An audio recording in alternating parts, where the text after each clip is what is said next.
Subscribe करें और bell दबाएं ताकि कोई खबर रह न जाए।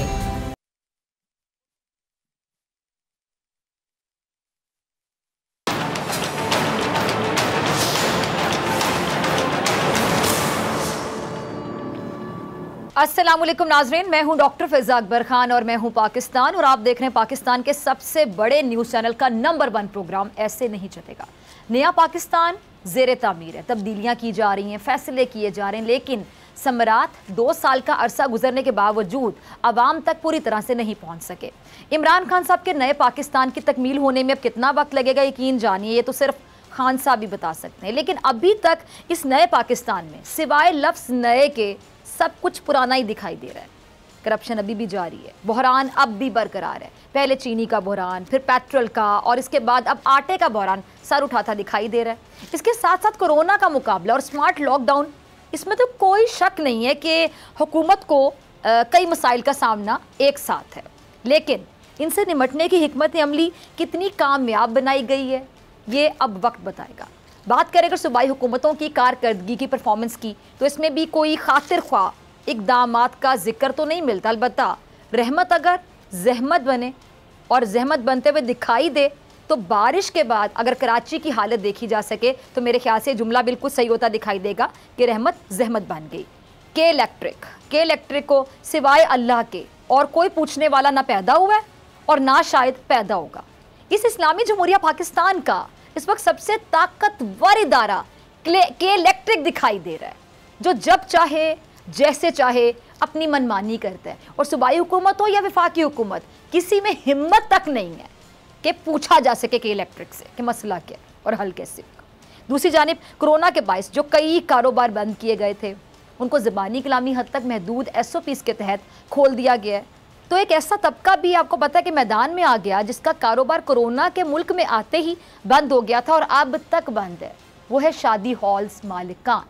शादी हॉल मालिकान जो हैं वो भी अब ये मुतालिबा करते दिखाई दे रहे हैं कि जब तमाम कारोबार SOPs के तहत खोल दिए गए हैं तो उनको भी SOPs के तहत ही बिज़नेस करने की इजाज़त दी जाए। और सबसे हैरानी की बात यह है कि डॉक्टर्स जिन्हें सुबह शाम हुकूमत और कौम की जानिब से सलामियाँ पेश की जा रही हैं, सलाम पेश किया जा रहा है, सबसे ज़्यादा उनके मशवरे और गुजारिशात को नज़रअंदाज भी किया जा रहा है। ये हकीकत जो मैं आपको बता रही हूँ। डॉक्टर हजरात पहले ही कारोबार खोलने के मुखालिफ थे, अब ये शादी हॉल्स खोलने की दरख्वास्त यकीन जानिए उन पर बिजली बन कर गिरी है, क्योंकि कोरोना के ख़िलाफ़ लड़ते लड़ते जान की बाजी भी हार रहे हैं, जान भी दे रहे हैं, ना काफ़ी सहूलियात के बावजूद मरीज़ों का इलाज भी कर रहे हैं, अपनी जान हथेली पर रख के उनका इलाज कर रहे हैं और सहूलियात भी ना होने के बराबर है। और अगर एक के बाद एक ऐसा रास्ता खोल दिया जाएगा जिससे कोरोना के केसेस में इजाफे का खतरा हो तो यकीनी तौर पे जो फ्रंट लाइन सोल्जर्स जिनको हम कह रहे हैं, फ्रंट लाइनर्स जो हैं, डॉक्टर्स जो हैं, पैरामेडिक स्टाफ जो है, उनको तकलीफ़ होगी, यकीन जानिए बहुत तकलीफ़ होगी। लेकिन ये भी हकीकत है कि मुल्क भी चलाना है, कारोबार भी खोलना है, मईशत को भी धक्का लगाना है और कोरोना से भी लड़ना है। मईशत कोरोना दोनों एक साथ। अपोजिशन की शिकायत भी दूर करनी है, ये भी हुकूमत की तरजीहात में है। बहरानों पर भी काबू पाना है और 5 साल भी मुकम्मल करने हैं। के इलेक्ट्रिक जैसे इदारों से कोई सवाल करने वाला क्या कभी पैदा हो सकेगा? आप लोग भी अक्सर सोचते होंगे शादी हॉल्स खोलने से क्या कोरोना के केसेस में तेज़ी आने का ख़तरा ज़्यादा हो जाएगा, और अगर ना खोला गया तो शोबे से मुंसलिक अफराद उनका क्या बनेगा? डॉक्टर्स, अपोजिशन, हुकूमत की इन तमाम मामलात पर आखिर राय क्या है?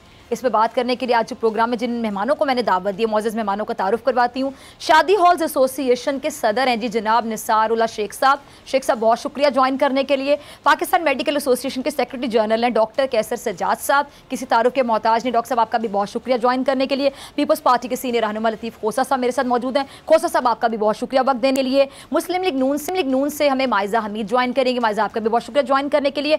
और हुकूमती जमात को रिप्रेजेंट करने के लिए PTI से उस्मान सईद बसरा साहब मेरे साथ मौजूद है। बसरा साहब आपका भी बहुत शुक्रिया ज्वाइन करने के लिए। माइज़ा भी हमारे साथ मौजूद नहीं है, माइज़ा जैसी आती हैं उनसे भी बात करेंगे। सबसे पहले निसार साहब मुझे आपकी तरफ आना है। अब आप लोगों की जानिब से मुतालिबा कि शादी हॉल्स बंद होने से बहुत नुकसान हुआ है और आप लोगों का कारोबार है, अगर बाकी कारोबार SOPs के तहत खोलने का हुक्म दे दिया गया और वो खोले गए हैं तो फिर ये भी खुलने चाहिए। कितने अफराद का सर मैं जानना चाहूँगी कि रोज़गार ये जो शादी हॉल्स हैं इससे वाबस्ता है? हाँ, मैंने सही कह रही है। देखें जब पहले दिन जैसे हमने बंद कराया गया हमारा कारोबार, हमारे पास बुकिंग थी, हमारा सीजन चल रहा था और एंड ऑफ सीजन था बिल्कुल ही। तो उस वक्त में इतनी अफरा तफरी में बंद करा दिया गया, तो उससे लामाल्ला वो लोग भी परेशान हुए जिनके घर पे शादियाँ के प्रोग्राम रखे हुए थे। वो तबका भी परेशान हो गया एकदम से, जिनको पता था कि आगे रमजान शरीफ आ जाएगा, शादियाँ बंद हो जाएंगी, एक अगला वो भी आ गया।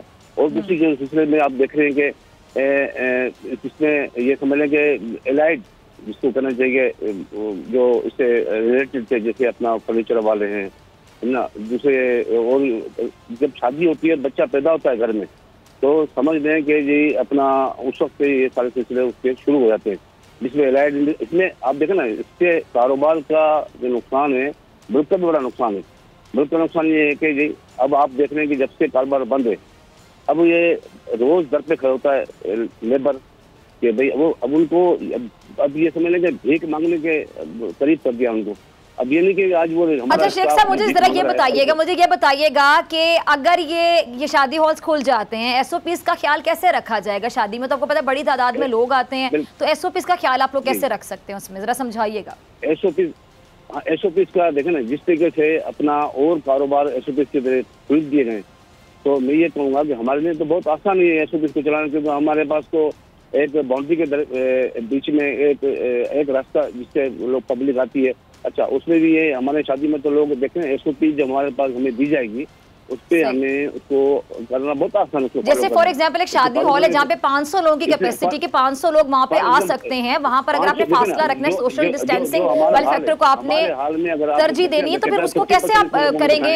एक मिनट जी शेख साहब, चलिए ठीक है, मैं आपकी तरफ दोबारा आती हूँ। डॉक्टर साहब मैं आपकी तरफ आ रही हूँ। शादी हॉल्स अगर खुल जाते हैं डॉक्टर साहब, तो आपसे भी ये सवाल है कि कोरोना के फैलाव में कितना इजाफा हो सकता है? जो एसओपीज की हम बात करते हैं, इसमें सबसे मेन फैक्टर है जी सोशल डिस्टेंसिंग, उसको ये लोग कैसे फॉलो करेंगे? फॉर एग्जांपल एक हॉल में 500 लोगों की जगह है, तो वहाँ पे क्या फिर तादाद कम हो जाएगी, आधी से भी कम हो जाएगी मेरे ख्याल से, अगर सोशल डिस्टेंसिंग को फॉलो करना है हमने?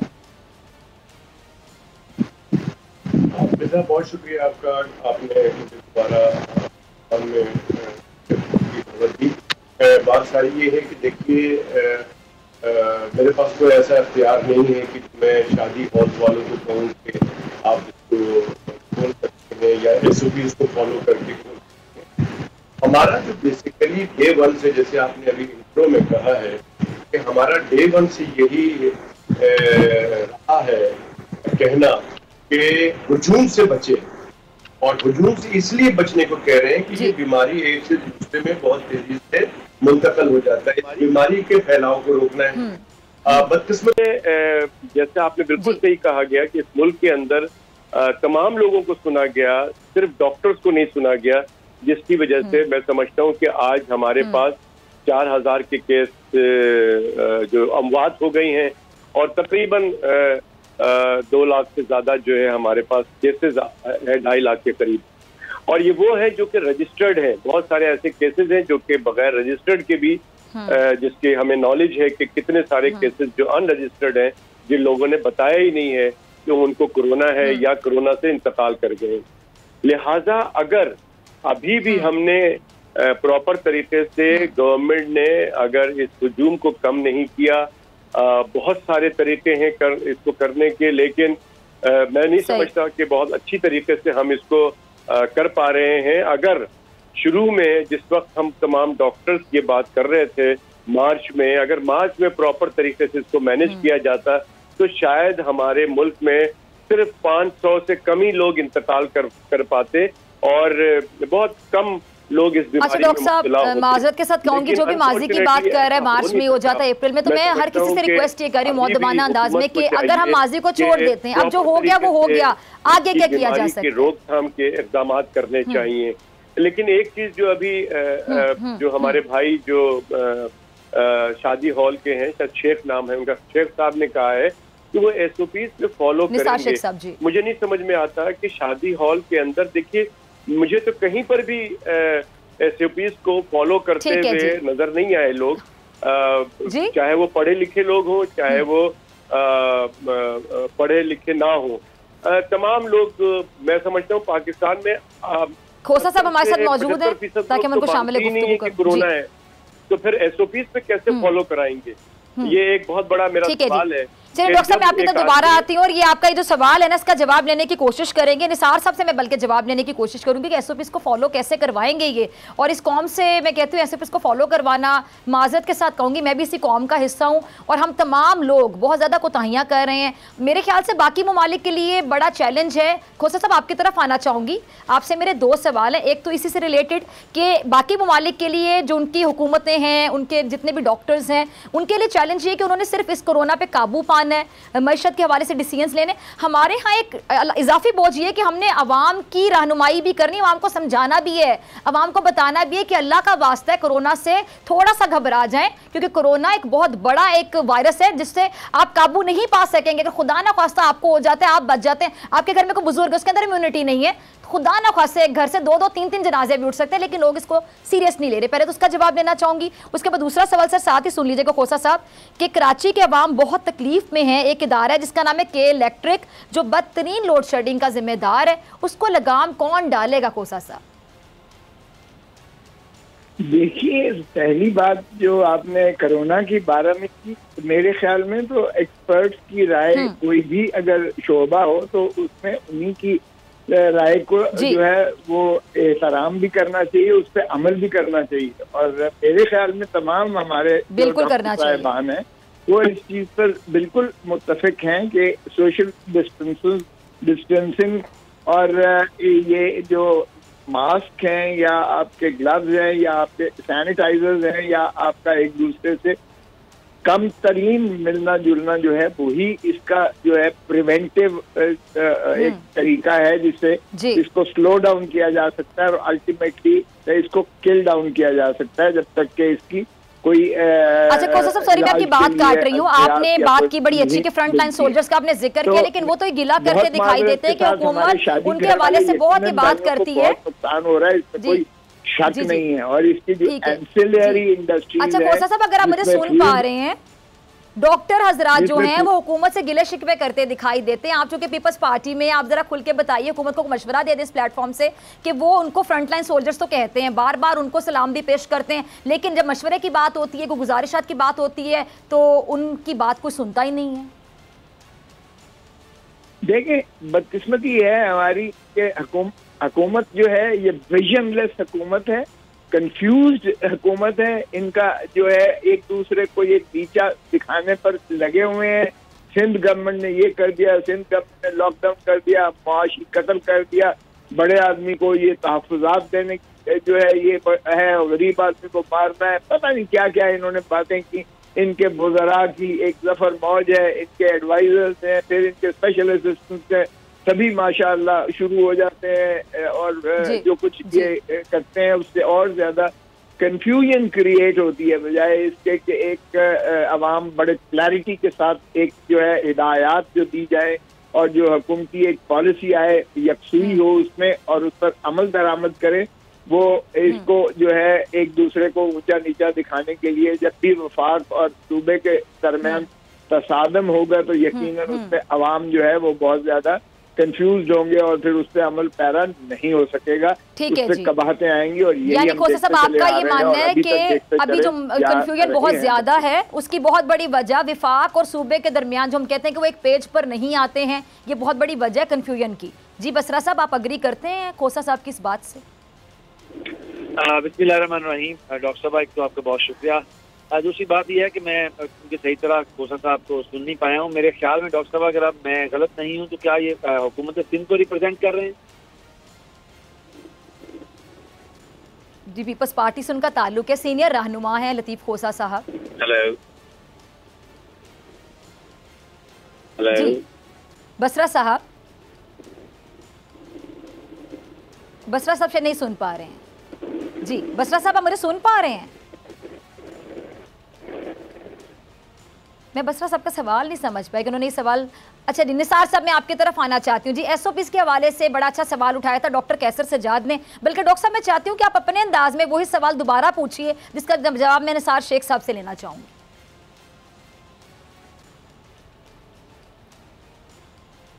बहुत सारे जी डॉक्टर कैसर एसओपीस को फॉलो करेंगे और फिर ईद के बाद भी बहुत सारे लोगों ने क्लेम किया कि जी हम SOPs को फॉलो करेंगे, लेकिन सारी चीजें खुल गई हैं, कहीं पर भी SOPs पे फॉलो नहीं हो रहा है। तो क्या मेरा सवाल ये है कि शादी हॉल, जैसे निसार साहब कह रहे हैं कि हम SOPs पे फॉलो कराएंगे, तो एक हॉल जो है कम से कम 200 से 500 लोगों को कम से कम रखते हैं, वरना बड़े हॉल भी होते हैं। तो उसको कैसे आप SOPs को फॉलो करेंगे? कैसे वहां पर जो लोग जब आएंगे उनको कैसे बैठाया जाएगा, या खाना खिलाते वक्त आप कैसे SOPs को फॉलो करेंगे? ये मुझे नहीं समझ में आ रहा है। ठीक है जी। कोई बहुत अच्छा काम कर सकते हैं तो हुकूमत शायद इनकी बात मान ले। मेरा पॉइंट सिर्फ यही है कि हुजूम से, ठीक है जी डॉक्टर साहब, आपका पॉइंट आ गया। ठीक है, फेस मास्क कैसे करेंगे? ठीक है जी, निसार साहब से जवाब लेते हैं। निसार साहब, मैं आपकी तरफ आना चाहूंगी। शेख साहब, आपने डॉक्टर साहब का सवाल सुना, बड़ा उन्होंने जस्टिफाइड सवाल पूछा, कैसे करवाएंगे SOPs को फॉलो? आपने सिर्फ मुझे ये बताना है, कोई और बात नहीं, मुझे सिर्फ बताया कैसे करवाएंगे। मैं कहना ये चाह रहा हूँ कि देखें, शादी हाल में एक तो लोग आते हैं अपने अलग अलग टाइम से, एक टाइम पे सब आते नहीं है।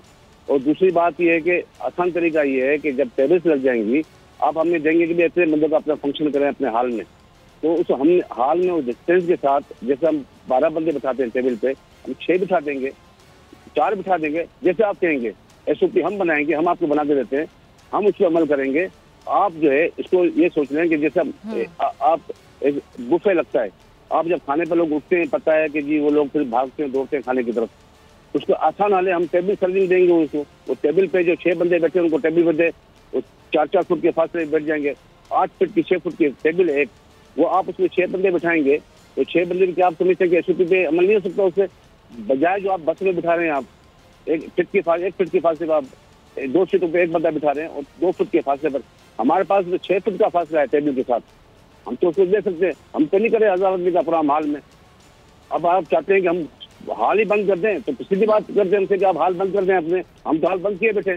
अच्छा, दूसरा एक और अहम सवाल ये निसार साहब कि अगर इतना सोशल डिस्टेंसिंग का ख्याल रखा जाएगा, तो आप लोग तो फिर मेरे ख्याल से आपके चार्जेस होंगे वो भी डबल हो जाएंगे। आप कहेंगे जी 500 की कैपेसिटी थी, अब हम 250 लोगों को यहाँ पे सर्व करें, तो जी अब इनका जो बिल है ये डबल होगा। नहीं, वो तो यानी एक बंदा 2 के बराबर पे करेगा, जरा ये भी जरा समझाइएगा। पार्टी को भी देखना है, हमें अपना रोजगार भी चलाना है। हम जरूर नहीं है इस हवाले से आपके ज़हन में क्या है? हमें अपनी लेबर को भी देखना है अपन। जी, आवाज आ रही है आपको? आप मेरा सवाल नहीं समझे शायद। ठीक है, बसरा साहब आपकी लाइन डिस्कनेक्ट हो गई थी, मैं चाह रही हूँ वहीं से कंटिन्यू करें। जी, आप कुछ कह रहे थे। अच्छा डॉक्टर साहब, मैं एक तो आपका बहुत शुक्रिया, उम्मीद है मेरी अभी आवाज आपको सही आ रही? बिल्कुल आ रही है जी। जी बसरा साहब, आ रही है आवाज, प्लीज बोलिए। जी बसरा साहब, हम आपको सुन पा रहे हैं जी। हेलो बसरा साहब को शायद हमारी आवाज नहीं जा रही है। जी बसरा साहब, आप अगर सुन पा रहे हैं तो प्लीज बोलिए, मैं आपको सुन पा रही हूँ। जी ठीक है जी, उनको मेरे ख्याल से आवाज नहीं आ रही है, सिग्नल्स का इशू होगा। जी खोसा साहब, मैं आपकी तरफ आना चाहूंगी लेकिन ब्रेक के बाद। ठीक है, मुझे ब्रेक पे जाना है।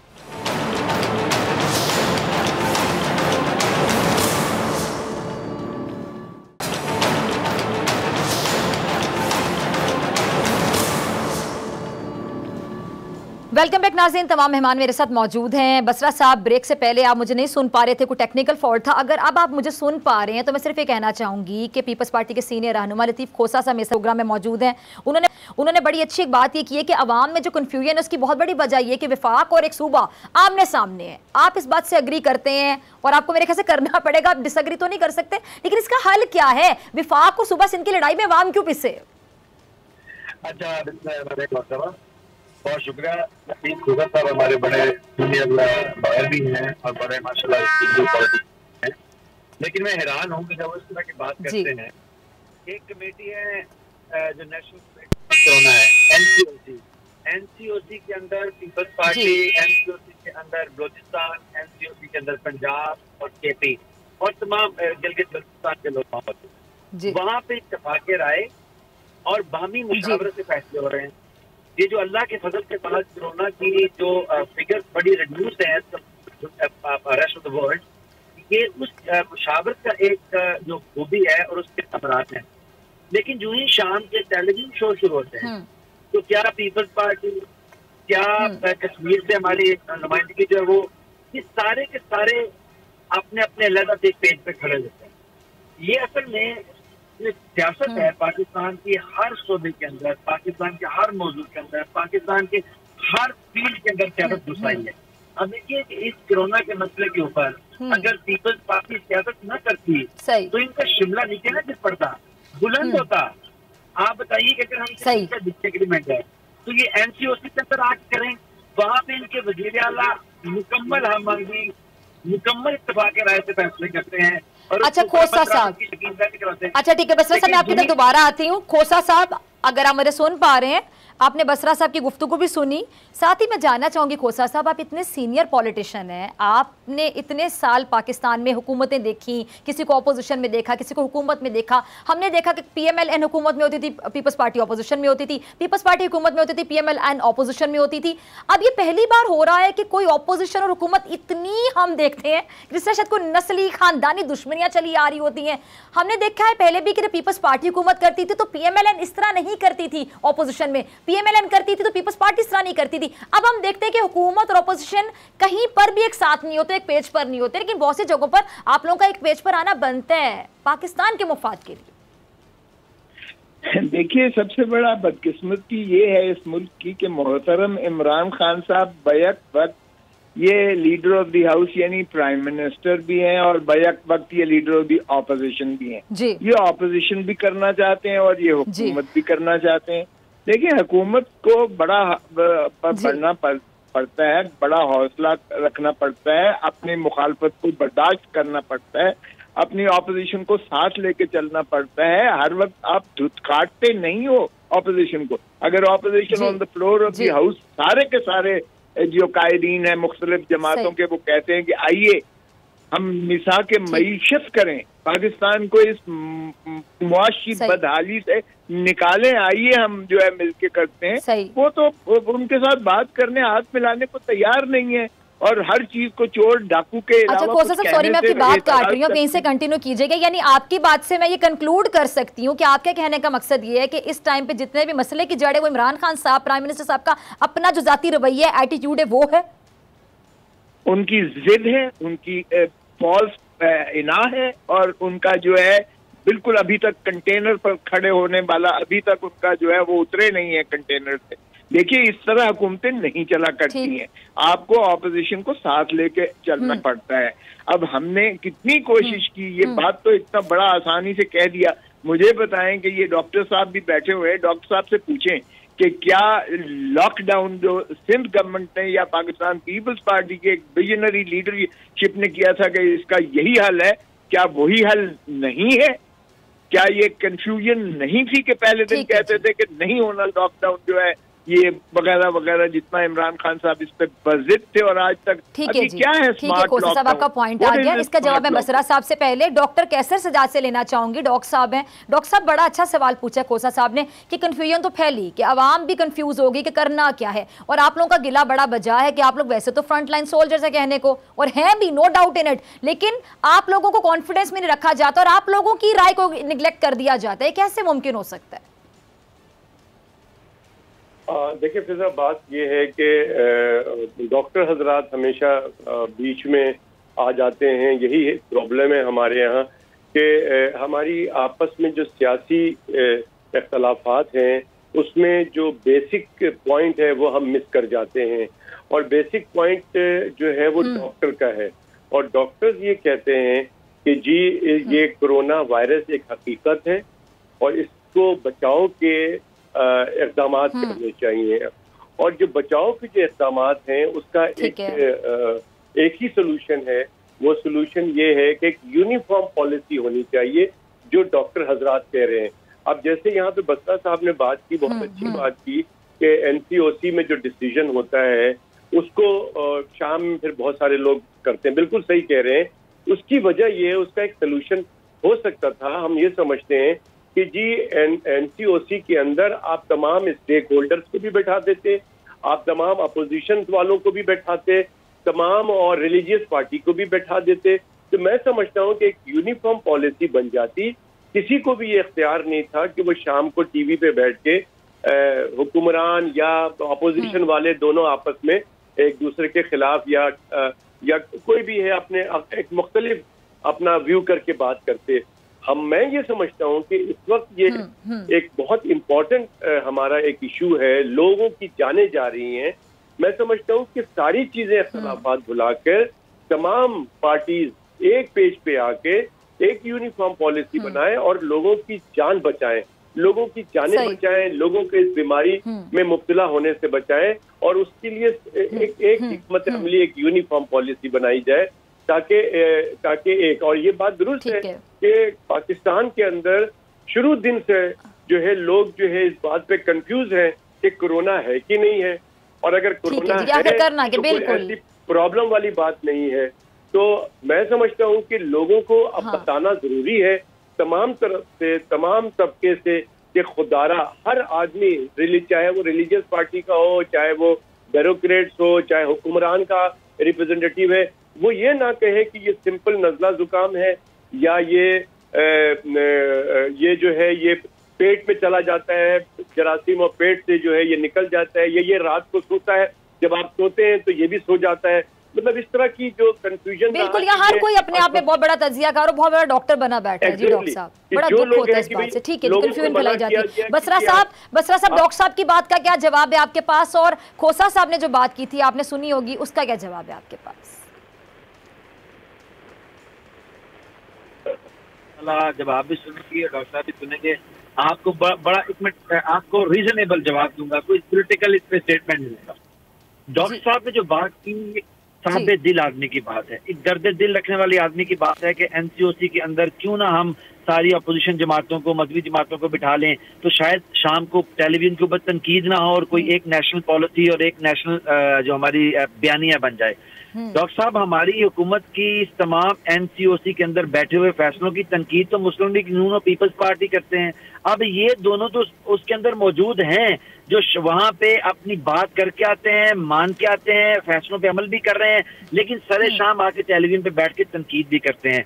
मसला ये नहीं है कि जो लोग बाहर बैठे हुए हैं उनको अंदर बिठाएं, वो तनकीद नहीं करेंगे। मसला ये है कि यहाँ पाकिस्तान के अंदर बदकिस्मती से अपोजिशन जो है उसका टाइटल अब बन गया है मुत्तहिदा अपोजिशन बराए तहफ़्फ़ुज़ बदउनवानी। असल में पीपल्स पार्टी और नून लीग की लीडरशिप जो है वो वर्स्ट किस्म की करप्ट प्रैक्टिस के अंदर मुलव्वस है और इनका कोई मंशा और मंशूर हरगिज नहीं है कि हुकूमत की इस्लाह के लिए तनकीद की जाए। ये वहां मान के आते हैं, शाम को टेलीविजन के ऊपर आके हाथी के दांत हैं, एनसीओसी के अंदर दिखाने के और हैं, टेलीविजन के ऊपर आके खाने के और हैं। इसलिए इनके मतमा नजर अवाम नहीं ना कोरोना है, इनके मतमा नजर ये है कि किसी तरह से पाकिस्तान का जो वजीर आजम है वो अपने इस रिजॉल्व से पीछे हट जाए, जो बदउनवानी के सामने वो खड़ा हुआ चट्टान बन के। अब खोसा साहब ने जो बात की, फरमा रहे हैं कि इमरान खान जो है वो कंटेनर से नहीं उतरे, वो अपोजिशन का किरदार भी अदा कर रहे हैं। जब सारी अपोजिशन नैब के पीछे पड़ी होगी, जब फ्लोर ऑफ द हाउस, मुकद्दस फ्लोर ऑफ द हाउस को अपोजिशन की नैगिंग के लिए, बैशिंग के लिए इस्तेमाल करेगी, इमरान खान को वजीर आजम भी बनना पड़ेगा और अपोजिशन का किरदार भी अदा करना पड़ेगा। अब मुझे बताइए कि इन सारी पार्टियों ने बड़ा शोर डाला डॉक्टर साहब। अब आप इसके ऊपर जो खोसा साहब हैं वो तो पार्टी को रिप्रेजेंट करते हैं, हालांकि उनके दिल की मैं आवाज उठाने लगा हूँ। इन सारी पार्टियों ने कहा कि शहबाज शरीफ को बावजूद तमाम तर करप्शन के एलिगेशन के आप लगाइए चेयरमैन इसका एक कमेटी का, ताकि वो वहां पे आए और जो उसका चला सकें। एक भी इजलास उसका हेड बनने के बाद शहबाज शरीफ साहब ने नहीं किया है। अल्टीमेटली वो राना तनवीर साहब के पास आ गई है और राना तनवीर साहब उसके ऊपर कोई इजलास नहीं कर रहे हैं। यहाँ पीपल्स पार्टी ने मरकज में कहा कि आप इसमें अपोजिशन का हक फायक है, लेकिन जब सिंध के अंदर बारी आई कि आपने किसको बनाना है तो वहां पे उन्होंने अपने बंदे को बना लिया। इसलिए देखिए मसला ये है कि खोसा साहब की मजबूरी ये है कि हर हाल में पार्टी को उन्होंने डिफेंड करना है, इसलिए वो डिफेंड करेंगे। आप मुझे बताइए, खोसा साहब से एक लाइनर का जवाब लेके मुझे बता दीजिए कि जब अपोजिशन का हक जो है वो फायक है कि वो मरकज के अंदर उस कमेटी में बैठे, तो क्यों जाके सिंध के अंदर हमारे लोगों को नहीं बिठाया जो अपोजिशन के उसका हक था। इसलिए देखिए अभी भी खोसा साहब को पता है कि मेरे पास 30 सेकंड्स हैं, फिर मुझे शुक्रिया अदा करना तमाम मेहमानों का। आपने सवाल सुन लिया, अगर आपके पास जवाब है तो देना चाहें बसरा साहब के सवाल का जवाब। देखिए बसरा साहब ने जो बात की है कि ये पीपल्स पार्टी की तर्जुमानी करते हैं, बसरा साहब क्या कर रहे हैं, ये बैशिंग नहीं कर रहे हैं, क्या अब इस तरह से आप समझ रहे हैं कि हुकूमत चलेगी? ये पाकिस्तान की बदतरीन हुकूमत है जिसने तबाही के दहाने पर ला के मुल्क को खड़ा कर दिया है, जिसका कोई विजन नहीं है, कोई रोड मैप नहीं है, किसी चीज की सोल्यूशन नहीं है। एविएशन का बेड़ा गर्क करके रख दिया है। एक वजीर साहब ने वहाँ जो फ्लोर ऑफ हाउस पे जो बयान दिया कि जैली डिग्रियां हैं हमारे पायलट की, आपकी बातों से कंक्लूड किया जाए कि मिड टर्म इंतखाबात का शोर है और आपको भी लगता है कि टेन्योर पूरा नहीं करेगी हुकूमत? देखिए, टेन्योर पूरा करे या ना करे, इस तरह लूली लंगड़ी हुकूमत जो है ये तबाह करके जो है मईशत को जाएगी, और तबाही के दहाने पर तो पहले ही ला के खड़ा कर दिया गया है। अब आप देखिएगा कि जरा बजट के बाद आफ्टर मैथ इसका क्या होता है। और जिस तरह डॉक्टर साहब कह रहे थे, अभी ईद कुर्मा आना चाहती है, ईद कुर्मा पे देखिएगा कि किस तरह से अब ये हुकूमत उसको करती है, और अगर उसको फिर जानवरों को और फिर इस तरह से आती है। अच्छा, जैसे आप कह रहे हैं कोसा साहब के मईशत का को तबाह हाल कर दिया, ये जैसे चल रही है लूली लंगड़ी आप कह रहे हैं, तो इसका मतलब है कि फिर अगला चांस इनको नहीं मिलेगा, अगली बार वोट नहीं मिलेगा, ये आखिरी मौका है इनका? टिकटें भी नहीं लेने जाएंगे लोग। मैं आपको यकीन से ये कहता हूं कि इनके लोग कैंपेन तो दूर की बात है, इनसे पूछेंगे 1 करोड़ नौकरी किधर है, 50 लाख घर किधर है, कशकोर का प्याला तोड़ना किधर है, वो जो आपने वादे किए थे महंगाई खत्म कर देंगे वो किधर है? अब तो खाना पीना नापैद है, आटा नहीं मिल रहा है, चीनी नहीं मिल रही है, तेल कहाँ आसमान पे चला गया है। आप किसी एक चीज को हाथ लगाएं जरा, आप जो है कर देखें। तनख्वाहदार की तनख्वाह में इजाफा नहीं हुआ, पेंशन वालों को पेंशन का तमाम मेहमानों का बहुत शुक्रिया। नाज़रीन, मुझे ब्रेक पे जाना है, ब्रेक से आने के बाद आएंगे कि बहुत से सवालात उठ रहे हैं नैब पर। मेरे साथ मौजूद होंगे नुमाइंदा खुसूसी सदीक जान।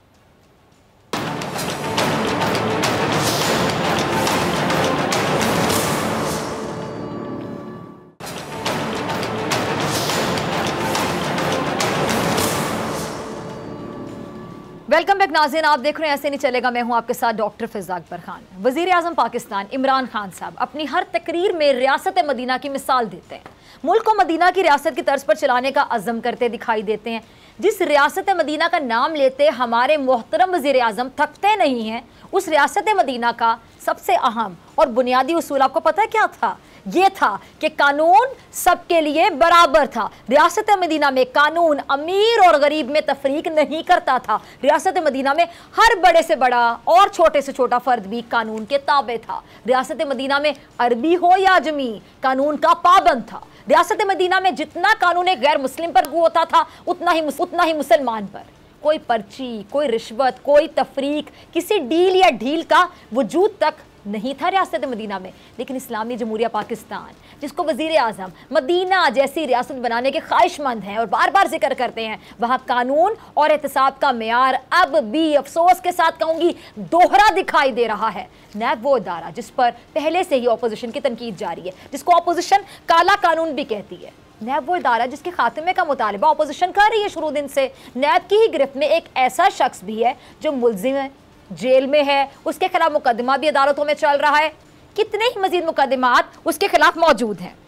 तौहीन अहले बैत, तौहीन रसालत और कौमी सलामती के इदारों के खिलाफ वो शख्स खुलकर सामने आता रहा।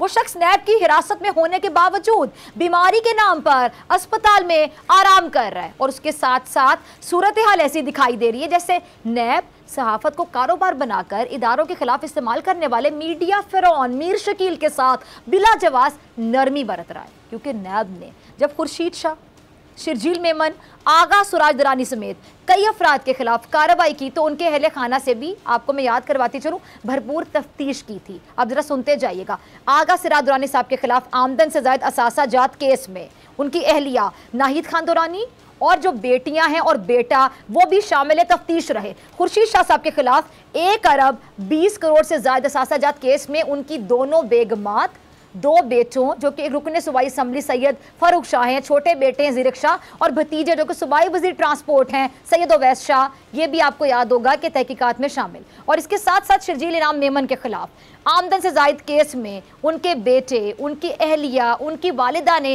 हिफाजती ज़मानतें हासिल कर रखी हैं।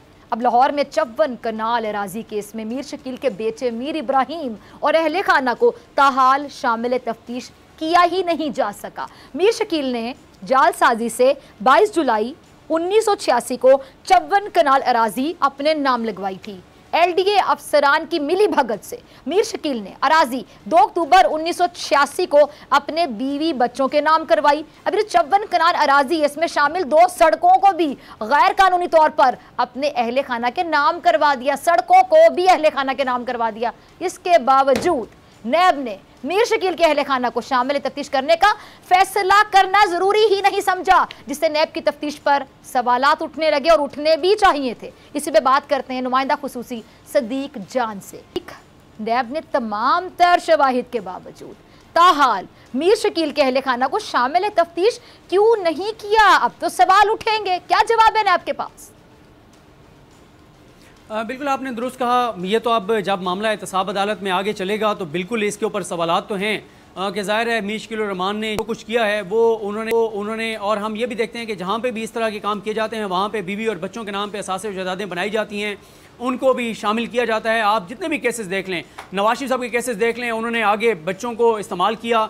आप उसमें देखें हसन नवाज, हुसैन नवाज शामिल थे, मरियम सफदर शामिल थी। उसके बाद आप आ जाएं शहबाज शरीफ साहब के मामलात, वहाँ भी उनके बेटियों बेटों को शामिल तफ्तीश किया गया। सलमान शहबाज को किया गया, हमजा शहबाज अभी भी जेल के अंदर हैं। खुर्शीद शाह साहब का आपने बता दिया। आसिफ अली जरदारी के केसेस में बिलावल से जवाब तलब किया जा रहा है, लेकिन यहाँ पे बिल्कुल अभी कहीं पे मीर इब्राहिम का नाम नहीं आ रहा। और आगे जब ये मामला चलेगा, अभी तो इसके ऊपर भी बहुत ज़्यादा सवाल हैं कि 2.5 महीने से वो हॉस्पिटल में हैं, बीमारी के नाम पे हॉस्पिटल में हैं। हम अगले चंद रोज़ में मुकम्मल तफसीलात सामने लाएंगे, अवाम के सामने लाएंगे कि जिस तरह से मियां नवाज शरीफ को वहाँ पर रखा गया, उनको प्रोटोकॉल दिया गया और वो कोई बीमार नहीं थे, और वो शख्सियत जो नवाज शरीफ के मामले में शामिल थी इस मामले में भी वही पीछे हैं कि उनको वहाँ पर प्रोटोकॉल दिया जा रहा है और रखा जा रहा है। नैब के ऊपर बहुत ज़्यादा सवालात हैं।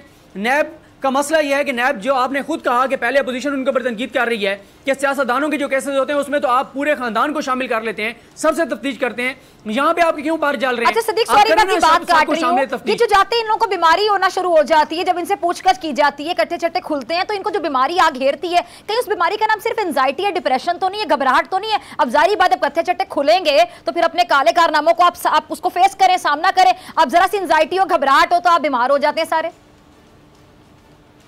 देखें मीर शकील साहब जो वहाँ पे हॉस्पिटल में हैं, वो वहाँ पे उनको ओरल मेडिसिन दी जा रही है। ओरल मेडिसिन वाला बंदा जो है वो घर में भी रह सकता है, वो नैब के पास भी रह सकता है, उसको क्या ज़रूरत है वहाँ पे? जब उसको इंजेक्टेबल आप नहीं लगा रहे, जब आप ड्रिपें नहीं लगा रहे, जब कोई ऐसी सिचुएशन नहीं है, जब उनकी रिपोर्ट्स क्लियर हैं और वो ज़बानी बता रहे हैं डॉक्टर्स को कि जी मुझे कोरोना हुआ था और नेगेटिव हो गया है, कोई उसकी रिपोर्ट चंद रोज़ पहले तक तो प्रोड्यूस नहीं की गई थी रिकॉर्ड पर, ना ही वहाँ पर किसी को पता था कि इनको कोरोना हुआ है, और वो खुद बता रहे हैं मुझे कोरोना हुआ था और मैं ठीक भी हो गया हूँ।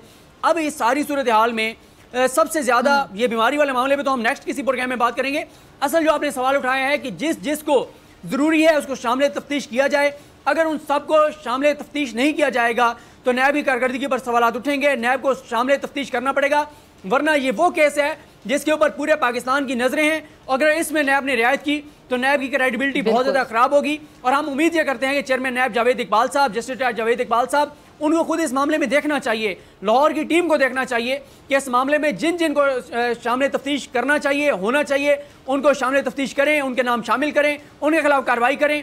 वरना नैब के ऊपर पहले अपोजिशन तो पहले ही उसके ऊपर अदम एतमाद कर रही है, लेकिन लोग आज भी नैब के साथ इस तरह से ज़रूर लोग कहते हैं कि नैब अगर एहतसाब करे तो पाकिस्तान के अवाम नैब के साथ हैं, लेकिन अगर नैब ताकतवर के लिए कुछ और, कमज़ोर के लिए कोई और कवानीन बनाएगी, अगर नैब इस केस में डंडी मारेगा नैब का इदारा, तो यकीन करें लोगों में नैब पर बहुत ज्यादा सवालिया निशान लग जाएंगे जो कि ऑलरेडी लगे हुए हैं। ठीक है, अच्छा सदीक, यही मैं बात करना चाह रही थी कि नैब जिस पे पहले ही ऑपोजिशन की जानिब से जानिबदार होने के हम देखते हैं कि आए दिन इल्जामात लगाए जाते हैं, बल्कि इल्जामात की बुछाड़ की जाती है।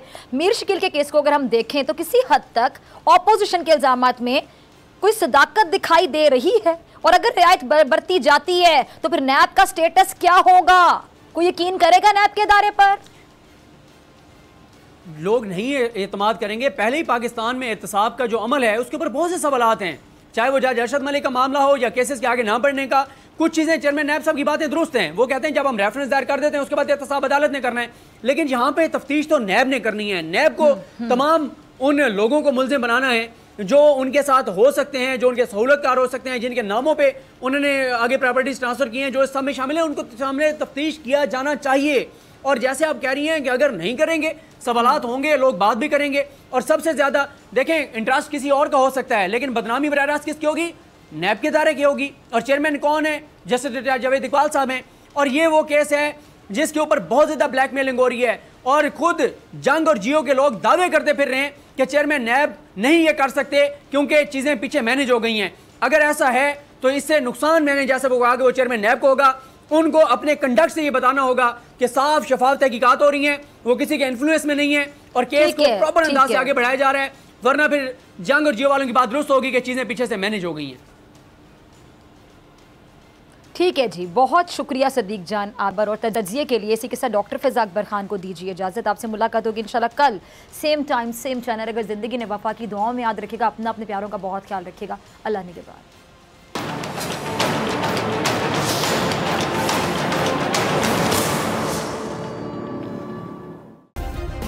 सब्सक्राइब करें और बेल दबाएं ताकि कोई खबर रह न जाए।